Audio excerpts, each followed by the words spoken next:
ડીસાના ગુલબાણીનગર સોસાયટીમાં ધામધૂમપૂર્વક ગણપતિ બાપ્પાની મૂર્તિની સ્થાપના કરવામાં આવી।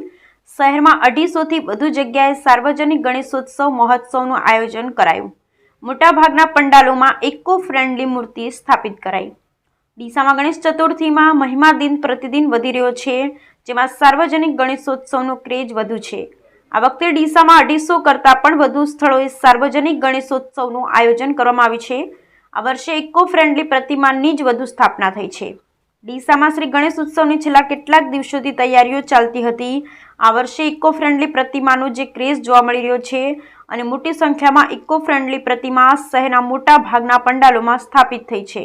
આ વર્ષે સમગ્ર ડીસામાં 250 કરતાં વધુ સાર્વજનિક ગણેશોત્સવનું આયોજન કરવામાં આવ્યું છે। ગુજરાતમાં સાર્વજનિક ગણેશોત્સવનો ક્રેઝ પણ વધી રહ્યો છે, ત્યારે આ વર્ષે સાર્વજનિક ગણેશોત્સવમાં બનાસકાંઠાના ડીસામાં સૌથી વધુ યોજાઈ રહ્યા છે।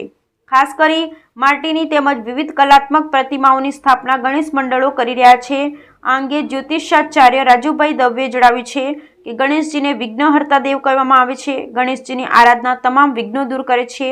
ઉત્તમ કાર્યની સફળતા માટે પણ ગણેશજીની વિશિષ્ટ ઉપાસના થાય છે।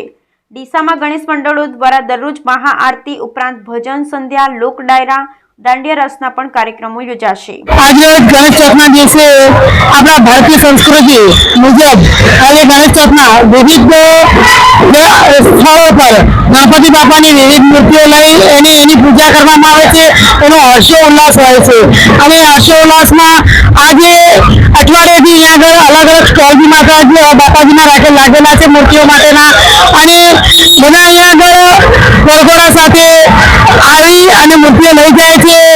એમને પોતાના જેમ અમુક સમયગાળો હોય છે એટલા દિવસો એ રાખે છે, ઘરે રાખે છે, શોપિંગ મોલમાં રાખે છે મૂર્તિઓ, અને સોસાયટીઓમાં પણ રાખે છે અલગ અલગ જગ્યાએ, અને પછી એનું હર્ષોલ્લાસથી વિસર્જન કરે છે। અને આ ભારતીય સંસ્કૃતિનો જે આપણે ભારતીય સંસ્કૃતિમાં છીએ અને જે ધાર્મિક પર્વ છે, એક મોટો પર્વ છે બાપ્પાનો, જે બોમ્બેમાં લાલના બાદશાહનો છે પર્વ, એ જે ડીસામાં પણ આજે આનો ઉત્સાહ માહોલ જોવા મળી રહ્યો છે। હું તો વર્ષોથી કરું છું, મારો તો કેટલા વર્ષથી એટલું જ ખબર નથી, 15-20 વર્ષ થવા આવ્યા છે, અને વર્ષોથી લઈ જઈએ છીએ મૂર્તિ, અને આટલા જ ઉલ્લાસથી લઈ જઈએ છીએ, એનું વિસર્જન ઉલ્લાસથી કરીએ છીએ, અને ગણપતિ બાપ્પા સર્વનું સારું કરે એવી ભાવના રાખીએ છીએ।